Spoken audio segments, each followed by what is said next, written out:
Okay, this is Talk to Thorin, and my guest is going to be Prolly, who is the head coach of H2K Gaming.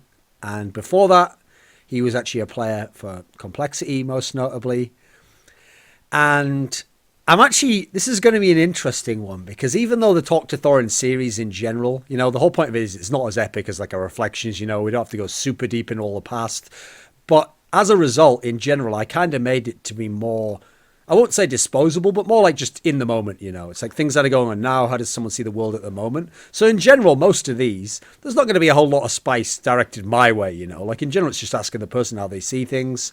But since you last run someone an insight on your last episode, things have been a little spicy. We've had a few shots back and forwards, So actually, I want to get into that a little bit at the beginning, okay? So when Weird. H2K in the summer of last year won against Fnatic. Now, that's a big moment for H2K. That's a big moment for Forgiven against Reckless in his career. This is a fantastic moment. And then you go into the semi-finals. And history tells us, okay, cool. This is actually H2K's first chance to, make a final. Maybe you can even win the league. A lot of people are thinking at that point in time, the lineup was looking really great since Forgiven came back. And you had what I would call a classic H2K series.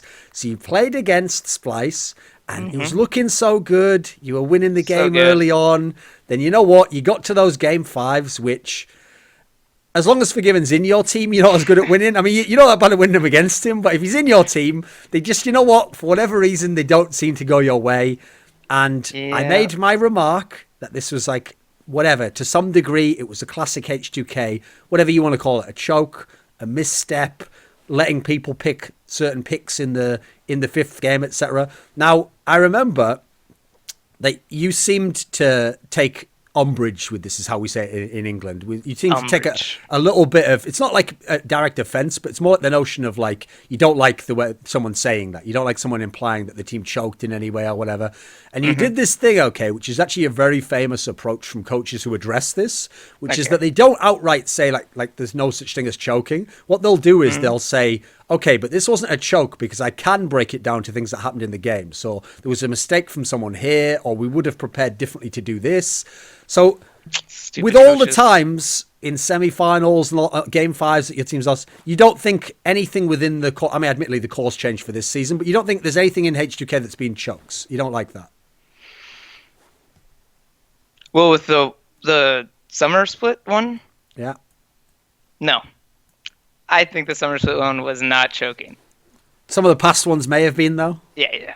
I would say the past ones, that's very fair. Okay. Summer split, our performance, this is not even summer split, this is Worlds as well. Yeah. Our performance on stage was inversely proportional to the scrims we had. So, for instance, the Fnatic, where we went like 4-0 against them, we had to beat them in the tiebreaker, and then the next week we went 3-0 against them for quarters or whatever. We didn't scrim once. Maybe we had like half a day of scrims during that. And then when we played Splice, we scrimmed up all the way until we played Splice. We played, like 2 weeks of scrims, and then we played Splice, and that happened. And then fast forward to Worlds, our first week of Worlds, we had, Korean Boot Camp, then we had World scrims, and then we went like 1-3. I think we beat the wildcard team, or 1-2, 1-3. And then the second week of Worlds, the final day of group stages, we scrimmed 1 day during that week. And then we went 4-0. That was good. So that roster just was an abomination when it came to scrims. If we didn't scrim, we were really good. But the second we started scrimming, everything started breaking down. Okay, so here's something, okay. I actually never put blame on coaches for things like players. But now you will. Okay, this is where I'm getting to, okay. So I never put blame on coaches in as much as a player doesn't perform the way he did in practice. Because I actually always say, this, the same applies to people who are shot callers. If in practice, people do the things that you ask them to do, they're capable of doing the things you ask them to do, and it works, to some degree, that's about all you can ask of the shot caller or the guy preparing the team, At the end of the day, when he then goes out into the actual match, I mean, he can't control the temperament of the player or whatever that player gets into his head in that particular game, or some weird mistake that the player makes that actually is very uncharacteristic for that player. At that point in time, you'd have to be some sort of like something like a sports psychologist to have a sense of why the player's having these issues or what's going wrong there. Does the problems that you've had in the past, and maybe this is a different type of problem with the last lineup, was there ever any kind of a view to we've got to do something like that, like get like a sports psychologist or, you know, like the team? Here's the thing. As soon as that lineup was formed on paper, even, it looked like this could be an amazing lineup. You know, like all the pieces are there. They fit together. If there were these issues, was there some extra level of help needed, do you think, to actually make the team capable of what the potential of the team was? Yeah, absolutely. I mean, for instance, this year, I actually kind of got what I want. Like, I have an assistant coach, and then I have like a actual full manager, and then I have a sports psychologist now that we're working with. Okay. So these are things like I've kind of wanted, but they never really got through. Partially because it's hard to choose, honestly, like who's a well-known sports psychologist other than sure, like, absolutely, Weldon. Yeah. So it's really like, you know, you don't know what you're getting. You basically have to just trial and error a whole bunch of people. And during that time, it's like really, you know, tedious. People come in for a few days to, you know, you work with them and then you realize that they're not doing anything helpful. So back then, yeah, I definitely needed a lot of help because I was doing too much by myself, and there's just kind of a limit. Like I was just stretched way too thin, and part of the reason why we couldn't do all that last year is because we couldn't get the whole team on board with something like a sports psychologist. I could imagine certain people, yeah. Namely Forgiven would really not be interested in this kind of thing. I've talked to him about it before. And this is just not really like his philosophy on gaming. It's like, oh, you need someone to help you out with this. I mean, that's just not the problem to him, right? The problem is very different in his opinion. Yeah, so he's very straightforward, like wants to just play the game at the highest level and doesn't think, you know, you would need someone to help out with, you know, mental strength or whatever kind of issues. But rewinding a bit back to what you said about like coaches, like, you know, if I ask a player like shot caller to be doing well and they're doing well in scrims, I still think it's on the coach to do the next level of that, because if a player is doing something right, you can't really be like, hey, good job, you're doing this right. Okay. Or like, you can't just accept it as face value. Okay, they'll do this in a real game. You kind of need to like grind it into them why they're doing it right and show them like, this is how it was right this time and wrong this time kind of thing. So if Jankos is shot calling this kind of thing, and, you know, say on stage he wasn't or something that day, I would say that's kind of a breakdown for me, because I could have seen this coming. Like, oh, in scrims he was calling this because he was so comfortable. So now on match day I need to make him just as comfortable. That's the reason why he wouldn't be calling this, because, you know, this kind of comfort level is not there. So I don't know. I'm there just way too much. I watch too much of these guys play. It's really hard for them to make mistakes that I don't really see coming. Okay. So one of the reasons why I said don't really put it on coaches entirely is like, essentially, okay, this is something about actually the Korean approach that I don't think a lot of people in the West understand, is that it's funny, okay, there's like a saying in life that you can only, unless you change the way you think about things, like the way you model the world, every new piece of information is just filtered through your like preconceived notions. And as a result, you will actually often think that someone else thinks the same way as you or whatever, just if information is similar. So for example, I've always thought the problem the Western world had was, okay, so the Western world initially thought we don't need coaches, right? And then they noticed Koreans were winning, they see Koreans have coaches, so they get a coach. So then they think, right, well, we've sorted that part, we got the coach. And the part they never actually looked at is that if you ever look at Korean teams, there aren't any top Korean teams that just have a coach. They have like a coaching staff, and they have like a head coach whose job usually is actually different from yours. Head coach is the guy who runs the whole team, you know. Then they have what your job would be, strategic coach. He's the guy who decides like the way we're going to play and the way we're going to practice. And they basically break it up like that. So that's part of the reason why I say I don't put everything on the coach in that sense, you know, like there's a different way. For example, in this particular sense, maybe disciplining people wouldn't be done by you if it was a Korean team. Maybe there would be someone else whose job is that, and he's not a guy who knows the strategic side of the game, but he keeps everyone in order. He's the boss man. So in this sense, trying to learn these almost psychological aspects of how to read your player and how trying to figure out what might go wrong and what his psychology is. This is a new skill set to learn, and I don't expect people just from coming from being a pro player to know that. It's another skill set to learn. So in the past, thinking up to now, obviously it's been something like you're addressing here. You've noticed it, you've been thinking about it, you're trying to bring this into your game, as it were. What are the challenges in that respect? Because on one level, if you are getting things right strategically and you're setting up the team the way you think the game should be played, what are the challenges then of trying to figure out? I mean, like presumably in the past, okay, if you got to these Game 5 scenarios, these semi-final matches, you can't really 100% prepare for that. You can't put the player in that exact position. You got to figure out some other way to figure out how he's going to think. Now, I know from a lot of other players and in-game leaders from other games in esports that I've talked to, if their teams had this issue, like they had choking issues or they just underperformed, they had performance anxiety in some way, or just they made uncharacteristic mistakes in the big moment, what happens is usually early on, they just kind of put it out of their own mind. They go, right, that was just that one time, maybe he just was worried that time. It won't happen next time. And then next time it comes and they're just kind of hoping it doesn't happen at that point in time. And then actually, funny, I think this actually ties into something you told me on, I think, Summoning Insight, which is then next time they started to notice, okay, there's clearly something going on with one or two of my players. So then they think, right, the usual first approach is like, right, all I need to do is make them more comfortable. And if they're more comfortable, now they won't make the mistake. So what I'm thinking of when I say this is I remember when you told me that Ryu game that you lost in, I think it was the spring season, where he played LeBlanc, I think it was. You were like, okay, so in this scenario, I let him pick the pick. So I can see it's kind of playing into that, like maybe if he picks the champion, he'll be more comfortable and there won't be any problems. So going along in this approach, it shows that it's kind of like a rabbit hole, it gets deeper and deeper and there's more. Every time you think you've cracked it, there's something else. What have the challenges on your side been? Like, is it something that you're putting a lot of thought into? Now that you've got the sports psychologist, you just delegate to them? How do you see this approach, the mental side? I think the mental side is still like the biggest puzzle of them all, and I think that's a big reason why like a lot of these like coaches now fail so hard. I think one is because like they're not strategically adept at the game, and that's like a small part because players can normally carry themselves well enough through the league. They don't need a coach really to help them with strategy until they want to like go to like top 1, top 2. And like the 90% chunk is like, how a player like reacts to information or how they do it every time or how like fine they are talking with their teammates about problems kind of stuff. And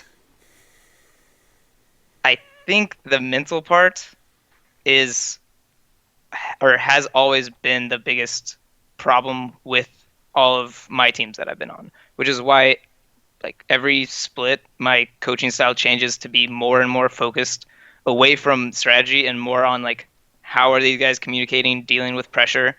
And recently the strategy I'm going with is beating the shit out of my players during scrims. So by the time like we scrim like 3 to 10ish, by the time the end of the day is, they like need to be asleep or passed out or something. If my players are happy at the end of scrims, I'm really unsettled. So I'm trying to just mentally fatigue them as much as possible. So when big games do come up, I've always figured that's a good like conditioning to get them more like comfortable with like high stress situations or times when the games are just going so long. Like best of 5s are really, really long chunks of time.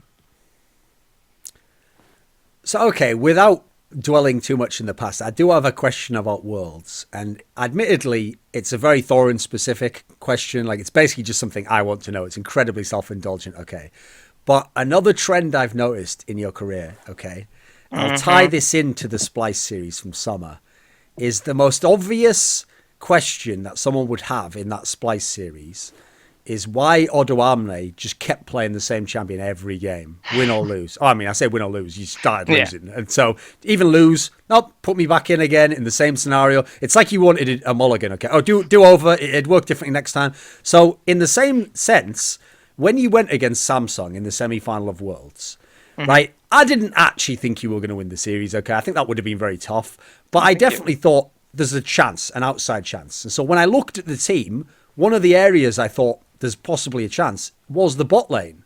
Like you had a player in Forgiven who's pretty unique in terms of Westerners, in terms of he's not only very good, but he's actually one of the only Westerners that I know who, outside of interviews, actually does believe he's that good. Like he actually does. He's delusional enough that he really does think that he should beat most of the Koreans. You know, like maybe he'll let Uzi I be better than him, and maybe if Deft had the right game. Okay, but you know what I mean? Like he'll respect players, but he'll never be like, this guy can beat me ever. Okay, but that's the point. He's not just saying for interviews for the fans that I think we can do it. In his heart, he believes that. Okay, so I thought, right, this is a potential advantage, because I actually do think that the Samsung bot lane, they were okay, but I thought they got a little bit overhyped because of this Worlds. Okay, so going into the series, I'm thinking to myself, even if you lose the series, at least let's see what can happen in this bot lane, and then it's just Forgiven playing Sivir every game. Can you explain what is that? What is that? What was the logic behind that? So for you little plebs who go like, oh, look at Sivir, she's a scuttle crab. Okay, so Samsung, one thing that they were really good at is like, it was Core JJ, right? Yeah. Yeah. The support. Yeah, when they're doing like MF lanes and stuff, and that was like MF and Desire, which was at the time like really, no one really understood it. Like, oh, MF can kill the plants, and she has like E harass, but no one really saw like the value of her outside of her just pressing E in lane and pushing. So when we would watch it, we're like, okay, so this guy can just push, so let's just gank it. So our game plan early was, we'll pick Olaf, who doesn't have a problem against MF because she has only a slow, no CC, so Olaf could just ghost and chase her down, and that's what happened in the games where we just kept repeat killing MF bot lane.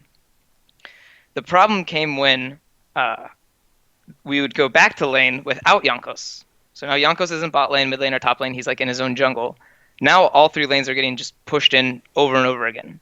And watching the games is like, that's all the communication was in game. Like, they're pushing right now. I need help pushing out. And no one could really get a foothold on like getting minion wave advantage. So even that game one where we had like a really nice lead, no one was able to like leave their lane to do anything.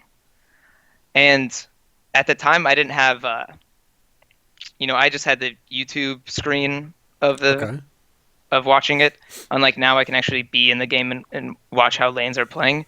So I couldn't really see, like, are they really just pushing and we can't contest it? Or are we playing too passively and they're just allowed to push? They're taking advantage of how our playstyle is. So, just seeing on the YouTube screen, it looked like they just had faster pushing champions than we did. So then the rest of the series, we said, okay, well, we can get these early game leads. Jankos is playing really well. So now we just need lanes who can push out by themselves. So Sivir naturally is the best pushing AD carry. So we kept picking Sivir for him. And Sivir was a very important champion for Forgiven because of the way he used to play, which was efficiency above all else, right? That's a very Forgiven style. And the issues came when we would play like Ashe and Jhin, which were in the meta then, and one more champion I can't think of. But anyway, so Ashe and Jhin specific, we'll just talk about those. We weren't able to really play these champions because his high efficiency style would lead him to like push mid and then go take, jungle camps, or he would, push bot, too much, and instead of like grouping with us mid when they're pressuring mid or something. So giving him like a slower, clear champion like Jhin or Ashe or something like that would be really hard because he would be spending so much time gathering all this gold when our game plan is, we need to snowball this game, like let's go mid, or, we need to like rotate around here, like Forgiven, you have to come with us now because we gave you resources and now we need that gold to be used. So putting him on Sivir shored up that kind of playstyle issue he had where he would always want to have like highest CS and always be farming kind of thing. And it would also solve the, push problem we were having in earlier in the game. Okay. So that's why it's not some mechanically fun champion like Lucian that gets to just 1v1 everyone and we put him on Sivir so we could actually group and win the game and not have it so spectators could watch their lovely Forgiven play an amazing AD carry game. We didn't care about that. I'm sorry. I know. Okay. But here's a question I have about that. Okay. Is that this has happened before. So I forget the exact split it was. I think it might have been in the summer split of let me think. It must have been the spring split of last year because that's when he was in H2K. Obviously, when he was in the, I remember there was a game. It was probably the third place decider, I assume, of the spring split last year. The one where he again played just Sivir in a bunch of the games, and everyone was kind of thinking again. Everyone always thinks, okay, the logic. Wait, of on your the one H2K, against Fnatic? off the top of my head, I think so. The one where he just lost the series 3-2. I think this is the one where he played Sivir in the decider or something, or was it the semi-finals? I think that was when we played Kalista. I'd have to go back and check. Anyway, basically there was some key game, okay, where again in sort of like a must-win scenario, he went with like a Sivir type pick, and I remember at the time when I asked him afterwards, he was like super evasive. Like he wouldn't just say like, "Oh, they made me play it," or he wouldn't just say. Because here's the thing, Forgiven, if you talk to him one-on-ones, very, very blunt person, you know. He wouldn't just say, oh, I picked it and it was my choice. He kept, like, wavering as though he wouldn't admit even who picked it. And so the bizarre thing was, he just kept making, like, vague allusions as to, like, well, that's what everyone wanted, isn't it? Which is like, what? And I remember thinking, like, this is like a one-on-one conversation. Why are we, like, hiding behind these things? And so I have to say, adding that into what happened here at Worlds, like, I've always thought Forgiven has a problem that I actually always thought Soaz had exactly the same problem, right? Which is because the whole community tells these guys, you're really selfish. You just want to play your champions. You want to do your thing, which is what they do most of the time because it's kind of their specialty, you know. That eventually a lot of them think, like, here's the thing. Deep down, no one wants to be a selfish player. So deep down, they all want to find a way to what they think is being a good teammate. And so they then think being a good teammate sometimes means you just do the opposite of your playstyle, or you just do whatever you think the team wants you to do. And so just my read as an outsider, I got the sense that this is what's happening in some of these instances. He's like, okay, well, you can play, you can pick my champion then. And whereas normally you put up a big fight or like, you know, give me this champion, it's like you get to make the choice. Is this on the money at all? Yeah, I do think community. Yeah, those two players are very influenced by the community in a poor way. Like they say they aren't, but they clearly are. Yeah. It's. I mean, it's like you want to make everyone happy, I guess. That's like, I assume what's happening. So like, you know, maybe these haters will now be lovers because he's doing what they want or something. Sure, yeah. I'm not really sure. But it does become an issue where, yeah, like some games, yeah, like the Ryu games where he played like LeBlanc, where it's like, you know, I had trust in him to carry, so I wanted him to play a champion that he wanted to carry with the most. I've been in that position with Forgiven, where I'm like, Forgiven, like, what do you want to play? Like how, like I want to put resources in the bot lane. I want you to carry. What do you want to play?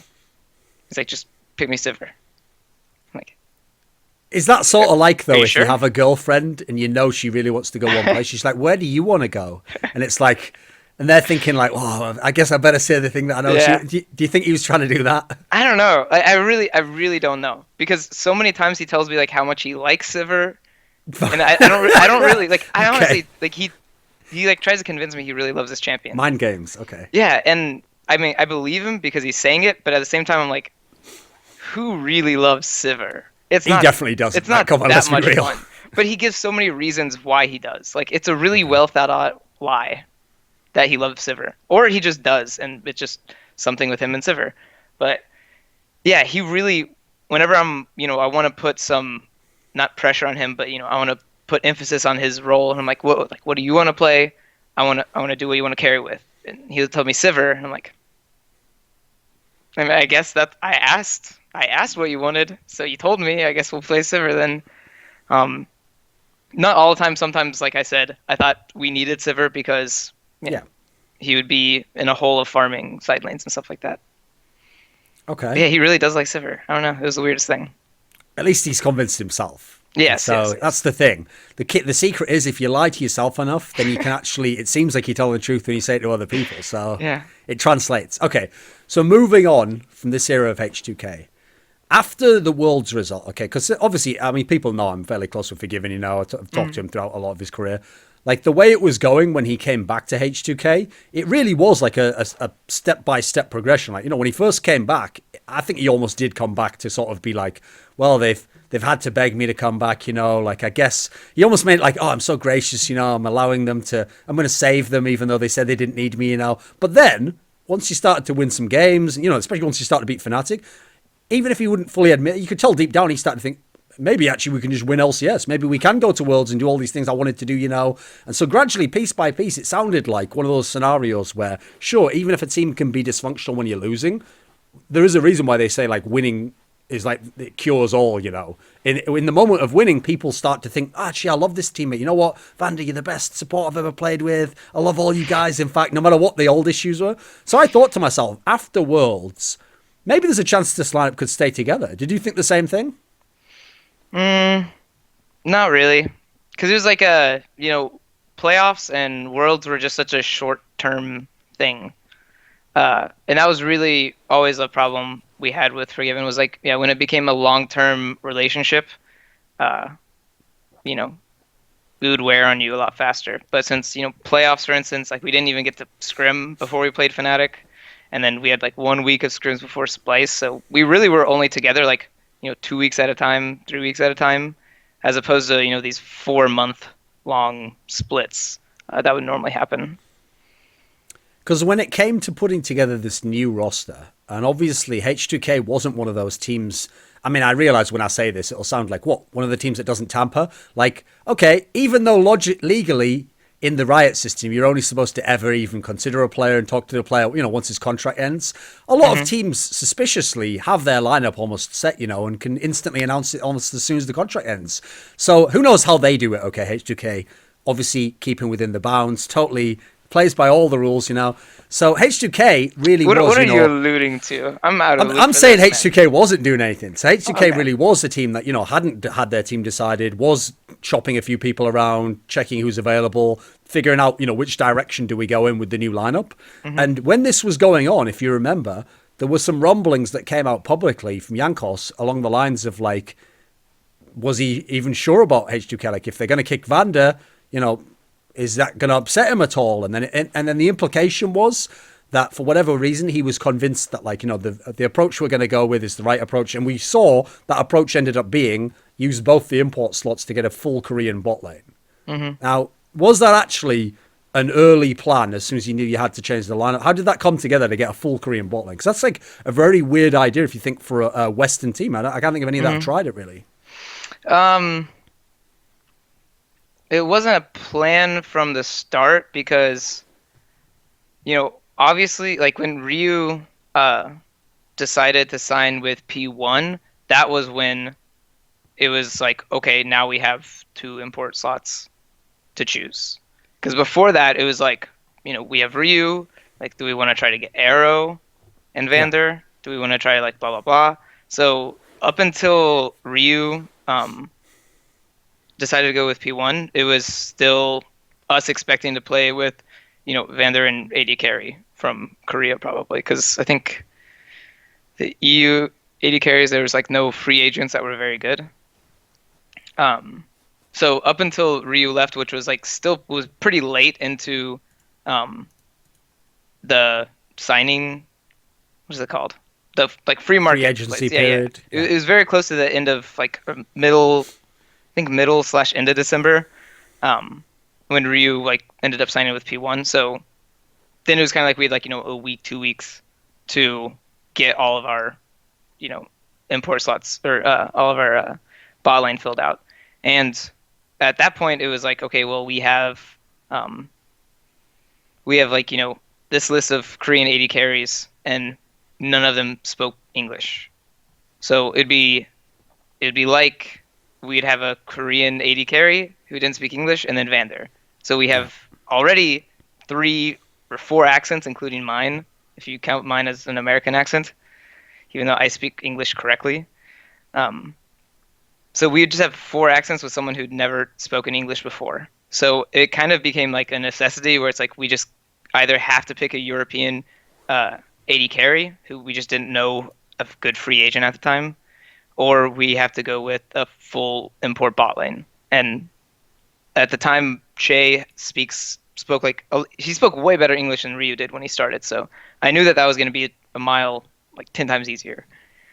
And then, Nuclear was on our short list of Korean AD carries, but didn't speak English, so we couldn't add him without having another Korean who could help translate or help along with the team stuff.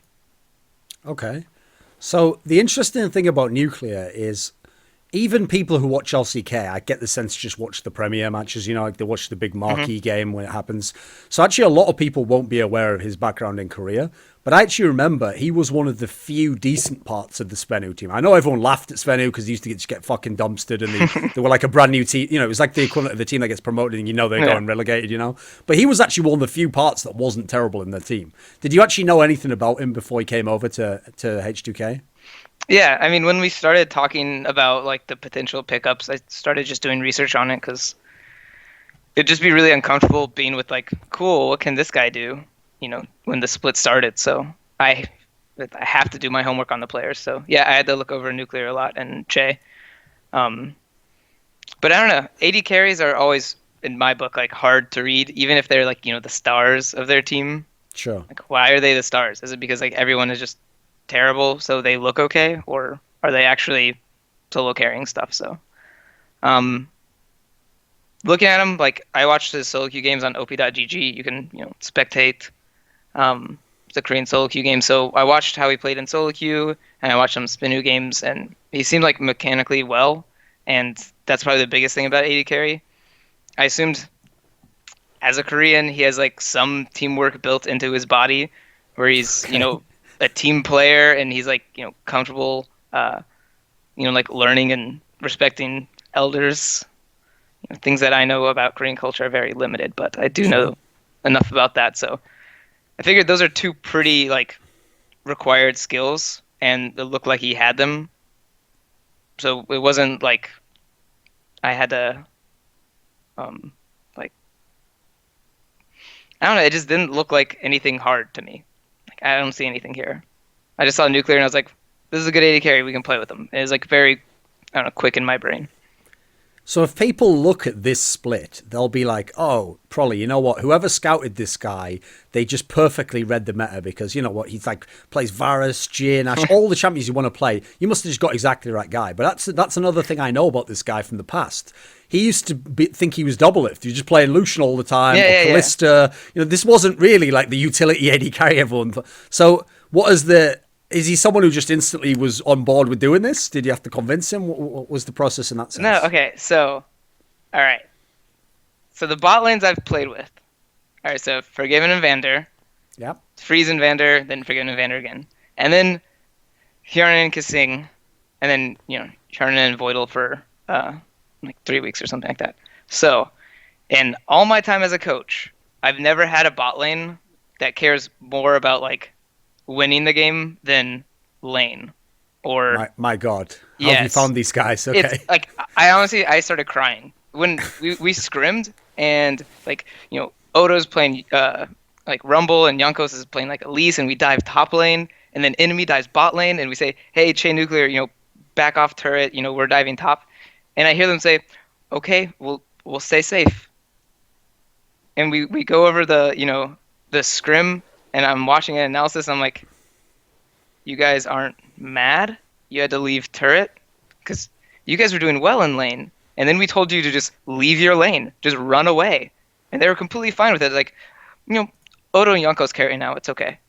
I was like, what is this abomination of bot lane? Like, they're fine with like winning lane and then like giving it away so we can win somewhere else. Like, this is never something I've been a part of. It's always been like if my bot lane's winning, if we don't go bot lane, they're gonna be like very upset that they put all this effort into winning and now they don't get to like reap the benefits of it. But yeah, Nuclear and Cherry just like they want to win the game. If they start winning lane, like cool, we can make plays with them or not. It's they trust the team will make the right decision and I will enforce like our play style if we're doing it correctly or not. And so when Varus and Jhin and Ashe started becoming more meta instead of him playing like Ezreal and stuff, well now Ezreal's good, but he was fine with it. He was like, this is good AD carry, you know. Then there was really no argument or anything. Like, they just wanted to win the game, and they knew like Ashe, Varus, Jhin were the best way to win the game, so they played them well. So changing out the mid laner in this scenario in your team isn't just changing a player for a player. It's not just about what does Febiven bring, what did Ryu bring. Obviously, a big component of Ryu was the notion that he was a veteran, Like all the other players in your team know this is a guy that was in like LCK final. So like people have there's a level of authority there, and from all the players I talked to in H2K, it sounds like despite the fact he didn't have fantastic English, he was fairly instrumental in terms of like decisive shot calling. Being someone who says something in a moment of the game, and the idea is people trust that he knows what he's talking about. Now bringing in Febiven, he's someone where he's played in teams where other people led all the shot calling and other people told him what to do at all time. So what has the transition been like having Febiven come in, but in terms of like replacing Ryu? How have you replaced what Ryu brought to the team? Or changed up who does it, that sort of thing? Well, no, like I really valued what Ryu did for the team, but I felt like there was too much that he had to do in a game. And it's kind of like the way he used to call games, I couldn't ask him to say less and it go well. So the way he was like calling in games, he needed to be calling less though, because it was affecting him like not just like mentally, but like mechanically. Like it really like messed with his like judgment. Like he was losing these lanes that I know he could win and stuff, and mechanically misplaying stuff or like being trying to call how we do this top dive or bot dive or something, and he'd get caught out mid. So the amount Ryu would communicate in shot call in game started to get bad because he was doing it too much. So I never wanted to replace Ryu with someone who could do the same. Like I wanted to replace Ryu with, a just different style mid laner. Because with Ryu's shot calling ability, this has taught Jankos how to be a much better shot caller. Because, he's basically shot calling under Ryu for a long time. Ryu was the main person talking. And then eventually, Jankos started talking more and more because junglers can do more things, and now he's had this like nice little sculpture of a person showing him how the game's played. So now that Jankos is kind of fulfilling more of that main shot calling role, this was the time that okay, if I have to replace Ryu, I'm not going to replace Ryu with another shot caller. Like I'm going to replace Ryu with like just a badass laner and like team fighter, and then slowly the way Ryu and Jankos' relationship was, that's how I want like Jankos and Febi's relationship to be now. Where, Jankos is going to be the main shot caller, with Febi kind of like slowly learning parts of it and being more comfortable with it, but still not retaining like, the primary calls in a game. And I don't know, Febiven was always like, mechanically really strong, and he plays, I think, always really good champion pools that are in the meta. So I don't know, the pickup sounded really easy to me because I didn't want a replica of Ryu who could shot call. Like I really wanted almost like the complete opposite in terms of how much communication comes from mid lane, because I'd much rather teach that what you need to be saying and what you need to be looking at on the map than have someone already have an over aggressive view of how to do it. Okay, as much as all of that makes sense, was there no hesitancy? This does not believe you, or make you believe me. Was there no hesitancy at all about Febiven? In as much as if you think about Febiven, okay, the talent was clearly there. We saw when he was in the very good Fnatic what he was capable of, but in the very good Fnatic, he didn't really have to be the star mid lane. Like for example, he didn't even have to win lanes sometimes for the team to win the game. Mm-hmm. He's also someone where once it got to the era of Fnatic where it was mainly like him and Reckless were the big names, he seemed, at least in that summer split last year, a little bit resistant to changing into some of the meta champions, or like he wanted to play what he wanted to play, that sort of mentality. And then, however true they are, there were these rumblings, these rumors that he had clashes with the coaching staff, or he just didn't buy into the philosophy of the coaching staff. Is there no hesitancy when you hear these things, when you're thinking about picking someone up? I mean, not really. Like, honestly, I think the, Fnatic organization under Daylor was just like incredibly lucky that they had Huni and Reignover. Sure. Because yes, Daylor is not a strategic coach, and in the long run of a team, you have to have like another brain on the team. You can't let the players just play what they want and expect it to work out. Huni and Reignover happened to just be that good in Europe, where they could just like do whatever the hell they wanted. Kind of, they were Korean, so they'd still have friends in Korea, could talk about what meta champions are good. But then when Huni and Reignover left Fnatic, and now you still have Daylor, and now you have 5 players, and none of them are like this kind of like meta breaking player. and now they don't have a strategic coach or anything like that. So all the players would just kind of like play stuff. They would have like no direction in the game. Taylor, I'm sure, gave really great direction, like outside of game, like how to be a better person or like better teammate maybe. But when it came to like strategy and stuff, like their pick and bans was like always really poor. Like yeah, their pool of meta champions were always really bad as well. And that kind of stuff is like hard to figure out. Like what are the correct meta champions to be playing that like cater to your playstyle.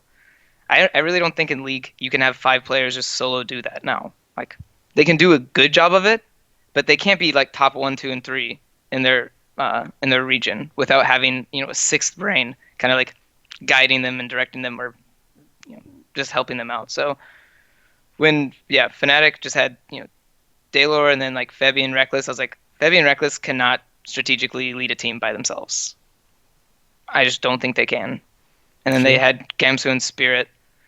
It's like maybe Spirit can help them out with meta or something, but then Spirit had this like really weird solo carry playstyle that he wanted to do. So I don't know. The team just looked like there was no guidance on that team, like in game. They seemed like they could all work well together, but as soon as like pick these champions together, it was always like a really bad mixture. So I don't know. It never really bothered me because it just it didn't look like Febby had any guidance. Like he was picking stuff that he was like, is this good? I think so. There wasn't someone saying like, this is good, we should play this. And these are the reasons why.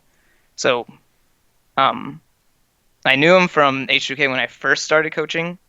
But he was a much younger and immature kid back then. But no, I mean, I spoke to him throughout the years, and I always knew like this is a player like I could get to or get through. Like if I really believed I wanted him to play, Ziggs, I could convince him and he would agree and be like, okay, I'll play Ziggs. Yeah, so I don't know. I just had faith in being able to coach this guy. So what kind of player or what kind of role do you see him having in H2K then? Because obviously the other part is, you kind of alluded to it there, he seemed also like someone who wanted guidance or was a little bit lost with his identity when they changed up the Fnatic lineup. And obviously that plays into that stupid storyline that I thought people were memeing, but they actually were serious, that just because he was like reading some self-help books, they thought he was like joining a cult and like moving to India for a year or something. They made it sound really extreme. So who is he as a player now? Who like has he changed? Has he rediscovered himself? Is he playing a different role, do you think, in H2K?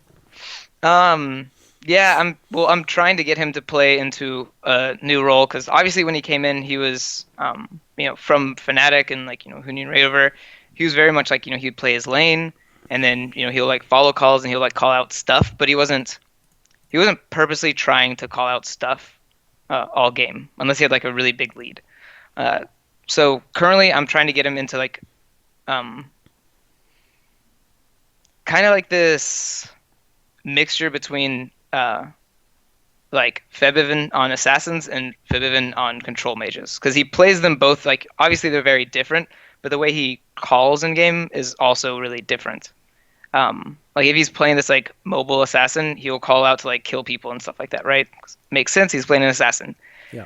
But on these like Control Mages or even like Orianna, for instance, you can still have those like same aggressive calls. They just have to be with a teammate, right? Sure. Like you're like, oh, I'm playing Orianna. I can't 1v1 this guy, but you come here, I'll ball you, and then you go in and we'll like kill this guy. So I'm kind of trying to transfer like his aggression from like how he plays assassins to how he plays with Control Mages, and be more kind of like aggressive with that playstyle. Because, like I said, I definitely don't want another like Ryu main shot caller, but I still want like a mid laner who's like constantly watching the whole map and isn't a selfish mid laner. I don't play with selfish mid laners, so that's been kind of the role I'm pushing him into right now. So when you mentioned that Jankos has taken over like a big part of the shot calling and he's heavily involved with that aspect, the funny thing is, as an outsider, if someone just watched the game, if you ever showed someone who didn't know how teams were constructed, these really amazing gank players, so like Jankos, I think of like Rush in the past, you show, or Dardoch would be a good example now. If you show them these players, people might actually naively think, oh, they'd probably either be the shot caller or they'd want to, because you'd think, well, they want to tell people, like, I want to come here and I want to do that. But actually, most of those players, from knowing them, tend to be the opposite. They want the teammate to tell them, come to my lane now, like, I'll set something up, or you can come in like 2 minutes at this point. Usually, they don't necessarily want to be the one who like chooses when it happens. And I understand part of that is the way the jungle works in competitive now. It's not like Season 2. The jungler doesn't just come. Yeah. He's not just such a god that he just creates a gank. You know, he has to have the wave set up for him. The guy has to sort of figure out ahead of time what's available. And then he knows what the opportunity is. So that's why he wants his lanes calling to him. Has Jankos actually been someone who embraced the shot calling aspect? A bit. I mean, I think Jankos was like one of the easiest players to talk to and coach early on. Like, he's been like my best and worst student at times. But it's just really easy to, like, we both agree on how the game can be played at like the highest level, in terms of like communication and stuff. So it's really, if he sits there and goes like, I expect my lanes to call it, he knows that that's wrong. And if I sit here and tell him like, you have to call this gank, he knows that's wrong as well. It's like, it's always going to be some kind of like give and take to an extent. And I know players like Rush and stuff, a lot of these like mechanical junglers, I think the reason why they don't call isn't because they think it's wrong. I think it's they just don't have the mental capabilities to. Because, for instance, like Jankos being able to call and still play mechanically, like he couldn't do that in the beginning. He had to kind of like learn how, because most players, when they're doing a 1v1 or like some mechanically intensive fight, they'll shut up. They'll stop talking completely because they're just like really, really intensely focused on this 1v1. And like gradually, I kind of like get them to say, short phrases or, habitual things like, I'm fighting now. Like, I go here, like this guy's fighting me, like really short phrases. Because that's like enough information to keep, to let everyone like get in the loop and like help out or something. And with Jankos, like he would gank and then sometimes he just wouldn't be saying anything and the gank would just happen. And then, I'm a very annoying person. So we'll go into analysis and I'm sitting there going like, what happens if right now you say, you go first and then I'll come afterwards? What happens? We get the gank off? Awesome. So let's do that next time. So it was just really easy to like show these times when we wouldn't be talking or no one would call this. And then I would sit there in analysis and I would call it. And I'm going, okay, if I'm Odo, I'd be saying this. If I'm Jankos, I'd say this. Wouldn't this work? And they'd both agree. And then next time the gank happens, they know how easy it is to make it work. So he was just an easy to convince person. But I think if I don't know, never bothered him, I'm pretty sure he would just play the game silently and he would enjoy the game a lot more by just being silently going around killing people. Okay. So one of the only people who has survived along with Prolly in the LCS H2K era is Odo Amne. It turns out he's the last man standing. Like the two of you were there from the early days and you're still together now. What is the actual experience been like coaching someone? Because it's very rare that you get to coach someone for so long. Yeah. So you've coached them through all these seasons, all these meta shifts, all these different teammates, different compositions of teams that you've even had. What is Odo Amne like now compared to the guy you first picked up a few years ago? Oh my god. I guess a lot of people don't know, because I mean I'm fine saying this now because it doesn't really put him in a bad light. But Odo, the first split even before LCS, he was like such an angry guy. Like he was so upset all the time because he's very serious about the game, right? He did swimming at like a really high level, and so he knows how to take something seriously and be disciplined about it. And then we have a team with like Lulex and Voidal and Hjarnan and Kasing, and everyone's just like dicking around all the time. So for that first split, I coached him. Like the only thing I tried to do is like get him to be like more calm, to like take things as like, if they're bad, they're bad, but you're not gonna like fix it being super like ragey about it. So Odo used to be this super like angry guy. When something would go wrong, he'd be really mad about it. Someone made the same mistake twice. He wasn't really sympathetic about it. Okay. And then now as the time goes on, like he's so much more like calm of a guy. If like things are going wrong, like he knows like this is pissing me off, but I don't have to tilt right now, and he'll be like completely fine. So I've been really happy um, coaching him a lot.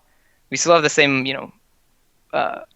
champion pool issues when like the meta changes very quickly. He's normally like really slow to change from like tanks to carries. He'll like think a tank is OP for months after it's like super nerfed, or I think a carry is OP for months after it's nerfed. But other than that, he's grown a shit ton as a player.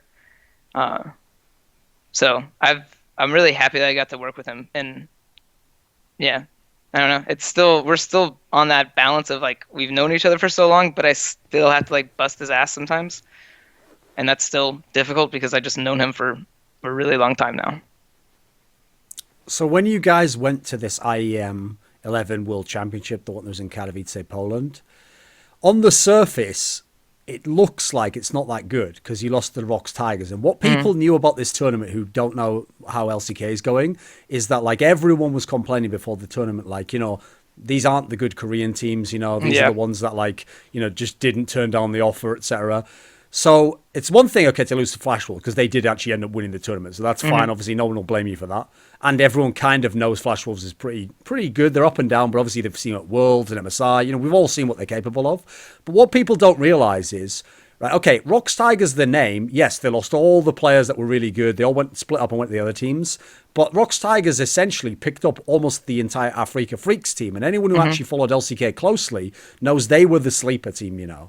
Like, I know Samsung beat KT and went to Worlds, but beyond those four teams, Africa Freaks was the team that was, like, upsetting SKT and would always have these, like, weird... Considering they didn't have a lot of name value even in the players, have, like, higher level of performance than you'd expect. So was this as bad as it looked that you guys lost to Rocks Tigers? How do you evaluate H2K at this IEM? We did get demolished. I mean, the Flash Wolves games were pretty shitty because we had adjusted to the meta really quickly. And, we took game one pretty easily. In game two, we just, like, I don't know, just really messed up these, like, team fights that were pretty straightforward. So I think Flash Wolves were definitely beatable by us, even though they were, like, really strong. I think maybe they were, like, cold on stage or something. We had really good series against them. But losing to Rocks was, like, we had to lose to Rocks. There's, like, no way we could actually beat that team. Like, we were just not playing correctly at all. So like losing to them was just like, yeah, like that sucks. I'm glad we lost then, because if we had say we beat Rocks, we would have just gotten demolished the rest of the tournament because we would have thought we were doing something correct. Okay. And in reality, like the way that they were playing was so much better. And it was what so was much the misread you had, do you think? I don't know. Like when I watched their games in Korea, they still didn't play the way they did at IEM. Like they had a couple of these jungle invades I noticed that were good, but it was like they had Ashe, so Ashe would hawk shot, and then they would see the jungler, so then they would go into the enemy jungle, like pretty like step by step. But then during the tournament, they would just like blindly walk in and stuff because they were timing jungle camps and jungle paths. And then later in the game, they're just doing these really good like flank team fight setups. Like they would have teleport up, but their top laner would just like walk to them and they'd just go fight us. And it's like in Europe, if a top laner has TP, he never groups. He just sits in the side lane until the end of time. Even if he can't hit a turret, he'll just take like jungle camps. He'll just do whatever he can in that island, and then the other 4 people play the game. So they're just playing this like way better way that was just like wrecking us. So there's really, unless everyone played out of their mind laning phase and we just snowballed the game completely, there's no way like an even game we could actually win against them. And yeah, I don't know why they started playing this. Maybe it's just in Korea they couldn't play this style, and against us they could. But watching them in Korea, they still were not nearly as aggressive as they were at IEM. Okay, so the problem with this H2K lineup, okay, we've talked about all these positives, like you figured out how to get Febiven back in form. The bot lane, as you mentioned, is playing right into the system, how you want to play. Jankos has taken up this new role. It seems to be working. Odoamne, been there for so long. There's all these good pieces on paper.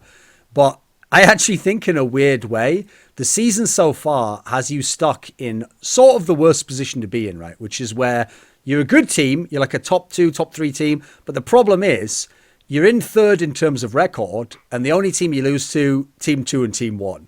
So that just, it's one thing, if you get upset by some lower tier team, it's, it's really up in the air. But that's the position where it's like, we're definitely better than all these teams below us, but the people we have to beat are the ones that we're definitely going to have to play if we're going to win LCS. So what is the challenge right now in the team? Like how do you see getting to the top of the LCS? Is this the first season where you're gonna win LCS? Are you ready? I'm ready. I mean, let's see. So, Unicorns always been beatable, because I assume that's the second place you're talking about right now? Sure. Yeah. Yesterday was just an example of very egotistical, complacent team that we had this last week in scrims, and even on stage prepping for UOL was really poor. So I really wasn't surprised by our performance. But the way the team has been growing since IEM, I mean, maybe you could say the Misfits game was a fluke and they just had a bad scrim week, bad week or whatever like that. But slowly but surely, we're still cutting down on the mistakes we make against top tier teams, because when we lose against any top team, it's almost always the same mistake. It's never a big like overarching theme of we can't do something. It's like, well, our Barons are bad, or we forced this team fight really hard. Things that you can break down and work on over weeks and weeks.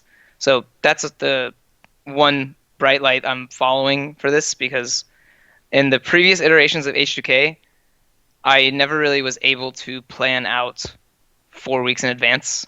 I would have to always play for that next week. So most of our scrims would end up me putting like a band-aid on how we do something instead of actually fixing it. I'd have to like band-aid it because either the team wasn't like capable of fixing it in time, or it's just like too complex to actually like get everyone to communicate, because it required all 5 members knowing this play, not just like 4 of them or 3 of them. So with this new iteration, I'm able to actually fix things as a 5-man unit, as opposed to before.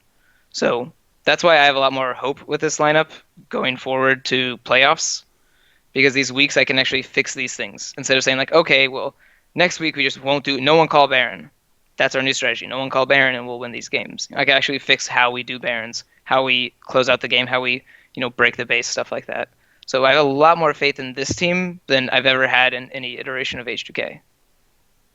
Last season, I always thought to myself, right, one of the kind of like counterintuitive flaws of people who are watching the Korean teams would be that if you thought, okay, I realized that at one point in season, Rox Tigers were the best team, but if you thought, okay, right, we might have to play SK Telecom at some time, see, people would go and they'd watch all the top Korean teams play, and they'd think, right, well, let's look how KT plays them, let's look how Tigers play them. But the problem is, those teams always play them well and then lose. So I always thought the actual, like, counterintuitive move that made sense is you go and watch Afrika Freaks and you watch Flash Wolves, because somehow these teams, who knows how they do it, but they kept beating SK Telecom. They would just do it every time they met. So using similar logic, does watching international play against G2 actually give you any sense of how European teams are going to finally, including yours, be able to beat G2 domestically? Maybe. I always think the biggest issue with G2 is the way, like, domestic teams view G2. Like, internationally, no one gives a shit about European top teams, right? Like, anyone from, like, Korea, China, like, I'm sure there's, like, who the fuck is this? So, the problem is, I think their biggest strength is they've been number one, and everyone is going like, oh my god, they're number one.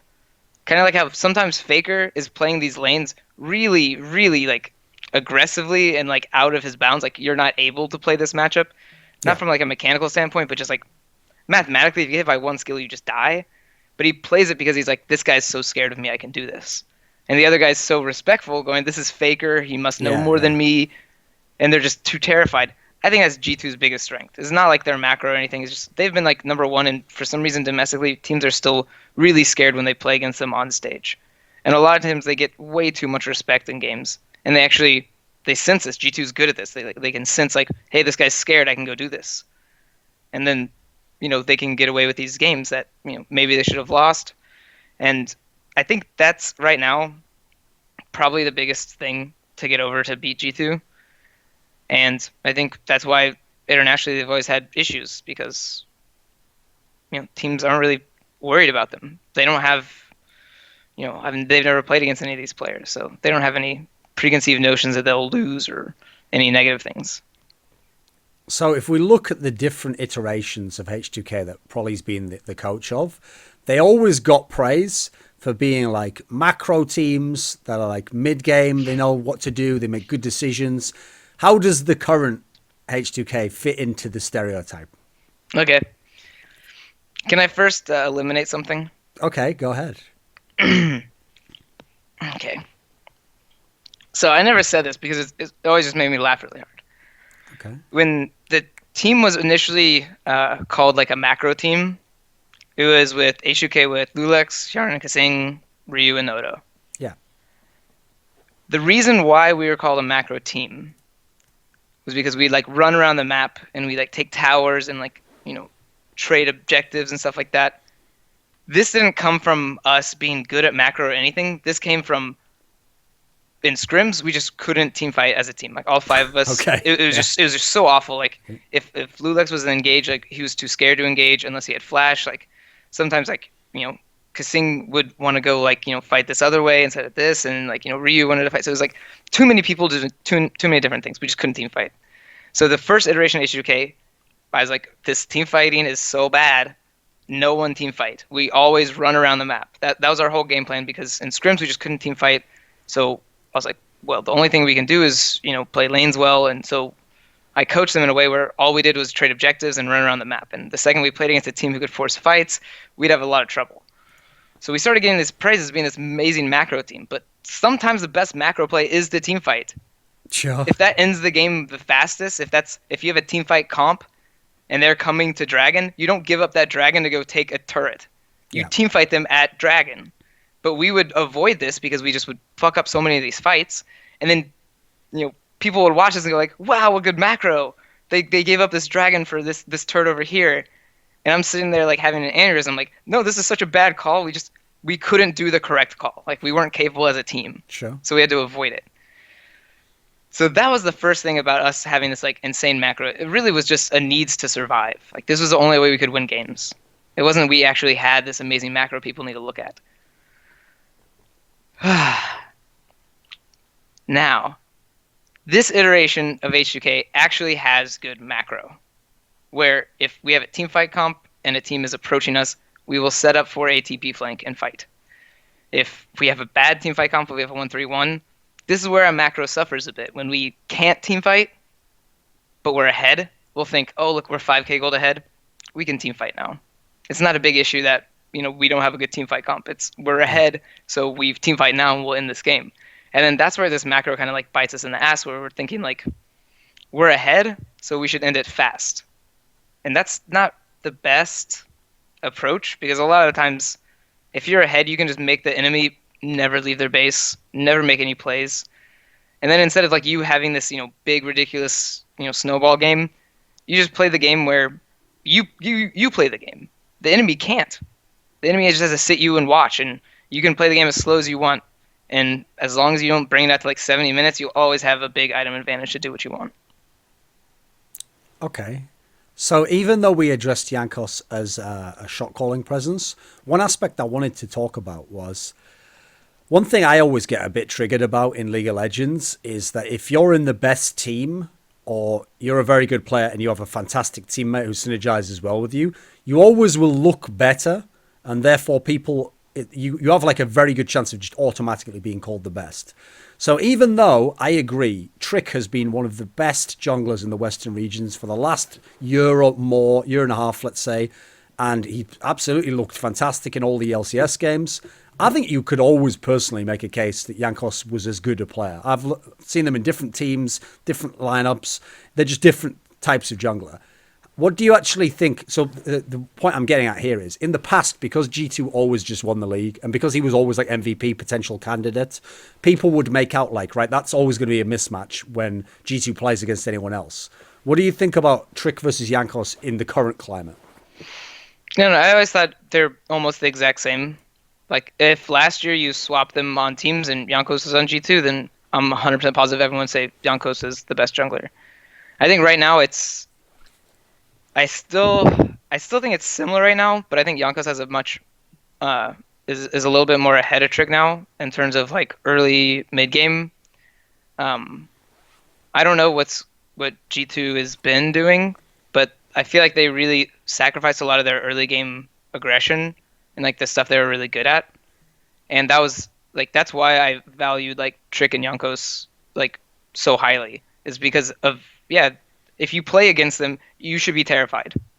As a mid laner or a top laner, if you think you're laning 1v1, then these junglers are going to come and kill you. So it changes like the whole early game. Like every laner, the lane changes dramatically. You can't play it as a pure 1v1. I think that's really, really important. I think Trick and Jankos are kind of the only two junglers right now that do that. However, Trick has really kind of pulled back a lot from what he used to do. He used to do these kind of really obnoxious kind of ganks and annoying play styles, and now he's kind of pulled back and played a much more like controlled, which I guess you could argue is like better for international play when it's harder to get these like early kills. But so that's why right now I would say Jankos is slightly ahead of Trick. Is just his early game I think is a lot better. I think Trick is still really smart when it comes to like mid late game, and if Trick is behind, he normally doesn't get very far behind. So I'd say that's probably Trick's advantage over Jankos. We'll put it at that. Like if Trick is behind, he can always be very relevant. If Jankos is behind, he sometimes makes like too desperate of plays to get back. But I'd say Jankos is more steadily getting an advantage than Trick would be getting. So this area that, funnily enough, ever since his Roccat days, of the idea that Jankos just gets off to these great starts and he just does so much in the early game and seemingly just at will gets these first bloods. It seemed almost like, that's like something people noticed early on, but then it's just been present for like, we're talking like 3 years now, it just continues season after season after season. Now, before Jankos, you had Lulex. And now if this was someone in Insight, obviously I'd rip on him now, I'd be total asshole. So I'll just say, because it's not relevant to this part of the discussion, I'll just say Lunex was a different player who wasn't as good in this respect. See the way interviewer Thorin's different? So now you're like a different person. I am, Anna. Who is this? Who is this? Like, this was the guy who used to do the grills, mate. So when Jankos comes along and you're coaching him, the whole point of why it's still kind of miraculous that this stereotype holds is because you can't just like logically break down the formula of how you're going to get a first blood every game or how you're going to get 3 kills in the early game. Because if it was that simple to break down logically how it'll happen, then teams would also be able to break down what might happen and avoid it. Like, if there's something uncanny about this ability to do this over and over again. If you have that as a weapon, like, how have you actually kind of worked that into your system? Like, I mean, obviously you can't literally say, right, you're going to get the first blood here and you're going to go here. How does it work? How do you put that into the plan? Because clearly there is some reliability to it, right? Yeah, I mean that's why I say like Jankos has been like my best and worst student at times, because this is one of the ways he's been my best student. Is we did work a lot on getting these first ganks off, because he had a really good eye for it. So the only thing was bringing him like more accurate with it, and then the whatever lane he was going to, like, make sure that they were playing it right as well. So with Lulex, the good thing about him is I learned a lot about jungle. Because I learned, like, okay, Lulex, we're going to take this path, this game, we're going to go this way because I want to pressure top early or something. So I got a really good sense of like what a jungler like can do and stuff like that. And then once I got Jankos, like, Jankos obviously wanted to do his own thing. He was like, I'm going to go do this. And so I already had this kind of idea of how a jungler should do it. So I'm like, okay, if you were going to do this, then Odo, I want you to set up your lane here, and then Jankos, when you're done with your jungle path, you talk to Odo, and you guys can get a gank off now. So it was kind of like a best of both worlds, where I figured out kind of how a jungler wants or needs to be pathing, and then when I hear Jankos call out like his path, I'm like, okay, this is better than the one I thought of, but you're going to end up over here, and we should do this. So I kind of give a good game plan once we see how lanes are set up, like matchups. I can kind of see like, okay, Yanko's like, what's your jungle path going to kind of look like this game? And he'll tell me, and then we'll figure out, okay, well, you do this, and then I want us to either base and gank this, or we gank this immediately, or we just safe, make sure this is safe, and blah blah blah. So I don't know. I do a lot of early game work with Jankos because he's just interested in that, so it's easy to talk about, and it's a part of the game that the variables are a lot lower. All tier 1 turrets are up, so it's like, is a lane pushing or not pushing? Can you dive or can they dive? There's only a limited amount of questions you can ask. So me and Jankos just went through all those scenarios all of last year. So now early game has always been really, really strong for us because I think maybe on Roccat, a big issue they had was they couldn't always like replicate it on stage because they didn't think about it in like analysis or anything. Like when the scrims would happen, they would just go do it and it would seem natural, but then they wouldn't really understand like the reasons, like why, or the logical like steps of like this will always happen because this lane is pushing, or this will always happen because the enemy is Olaf, so he has to start blue buff or something. So that's kind of what I gave to Jankos, was like these like definitives that will happen every game. So I give him this information, and then I let him run with it. When a lot of fans or more inexperienced pros look at the game and they see someone who's making it to like semi-finals over and over again, and who's got a team that maybe can like beat the best teams sometimes and can compete with them, they might naively think, oh, wouldn't it just be great to make it deep in a tournament? Wouldn't it be great to have a chance to win? And they don't realize, in some sense, that is the most tortured position you can be in, is to be the guy that has hope that it could happen this split. I could win this one. We could beat this team. We could go to the finals. We could win the trophy. And then it just doesn't happen every time. Does it, after all these splits, does it kill you that you haven't won the LCS? Is that your personality? Do you mind? I mean, it always sucks ass for like a day. I don't know. Wins and losses feel like nothing. Like when That's a great quote. Okay. Like it really just doesn't feel like anything. It's really sad, honestly. Okay. Like wait a minute. When you say that, okay, wins and losses mean nothing. Yeah. Or they don't mean nothing. They just it feels like nothing. Okay. Is the implication then that it's not about the outcome of the result? It's like, did the team play the way we wanted to play? Yeah, I don't know. I mean, as a coach, that's kind of like what I want, right? Like I want to see like my work being shown. If we work on like Baron baits and then we fuck them all up, but somehow win the game, I'm not gonna be that happy. It's like, fuck, I spent all this time doing Baron baits, and you guys can't even do that. Like, yeah, you guys won, good job, but come on, like, do this one thing I asked, So I don't know. I mean, winning after group stages, that was like probably the happiest I've ever felt about a win. I've never had a win feel that good. But then like winning against like Albus Nox like felt like nothing, and then like losing against Samsung didn't really feel like much. It was like we just got completely stomped and outplayed. Yeah, well, we got to start working on other stuff. Losing to like Flash Wolves or whatever is like really, it's all fleeting emotions. Maybe it's just because I'm in a coaching position. So if I'm emotional, like I'm gonna mess up my players because they're gonna always be more emotional than me. So I kind of got to be this rock. But I don't know, like. I just want to be able to like play well at Worlds because I know all these teams like G2, winning LCS, they feel super great on top of the world, and then they perform at Worlds and get dumpstered, and I'm sure they feel way worse the way they played at Worlds than any good they had from winning LCS splits or something. So I don't know, I'd much rather just have some like product I can be really like proud of and happy. Winning, I don't know, for the players' sake, let's get first place. I'm not doing it for me. I'm a selfless person. I'm doing it for the players, Okay. We'll get first place. Good job, team. You guys did great. And I'll just be sitting here planning for a summer split.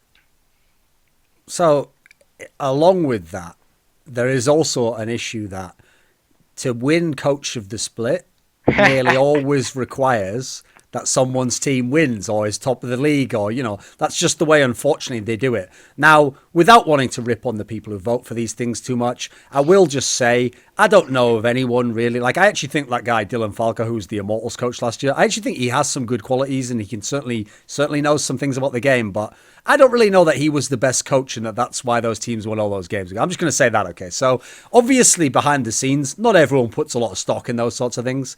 So, the question instead is, ignoring all outside opinions, do you think you've ever been the best coach in the ULCS? Yeah, absolutely. I don't know. I've talked to a lot of coaches and I've talked to a lot of players. So of course I'll never know exactly what other coaches are doing. Sure. But in terms of strategy, I really don't think many coaches. When I say many, I would say like, I don't know, 6 out of 10. Yeah, 6 out of 10, 7 out of 10. That's many to me. Probably don't know much, and most of the game plan is derived from the players, and I think Sure. that's like inherently wrong. You're trying to take it top down instead? What do you mean? As in, you're saying like that, like the players kind of define the playing style they play, or the Yeah. players Oh, help okay. them know which champ. You want to impose like this is the understanding of the game I've gotten, and I'm going to try and communicate it to the players. Yeah, because I think that's just I think that's just the way it kind of has to be with coaches. Um, and then with those like 3 or 4 remaining that do have good strategic minds, I don't think they work well as leaders for the team, because that's probably the two biggest things um, that you kind of need as a coach. You kind of need to be this like leader, mental mentor, and you have to have some kind of strategy to back up how you're going to lead the team. And these two things I like don't see with many of the coaches. I'll see like part of one and part of the other a little bit, but it's really not big standouts. And I don't know, with all of our wins and losses, like I can really accurately tell you what my team was working on and like what we did to succeed here or fail here. And I feel like a lot of coaches are very much like, yeah, I told my team to pick this and pick this, and most of their thought is about like pick ban or something like that. Like that's their highlight as a coach, is they do pick ban, and that's really such a small part. Okay. At the end of the interview, do you have a final message? Someone you want to thank? Someone you want to say hello to?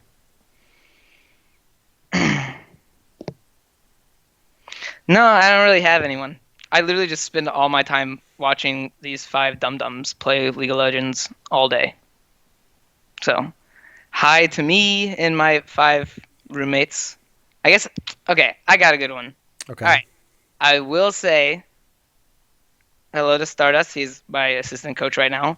Never had an assistant Okay. coach. Super happy to have someone that's like helping out with the workload. And then Samir, I have a really great analyst right now. So I'm really happy my work is being spread out amongst multiple people. I have someone to talk to. And then Chris, I have my manager who's helping me out a lot. So this is the first year I have like everyone kind of working with me to make this successful, which I feel like is helping a lot this year.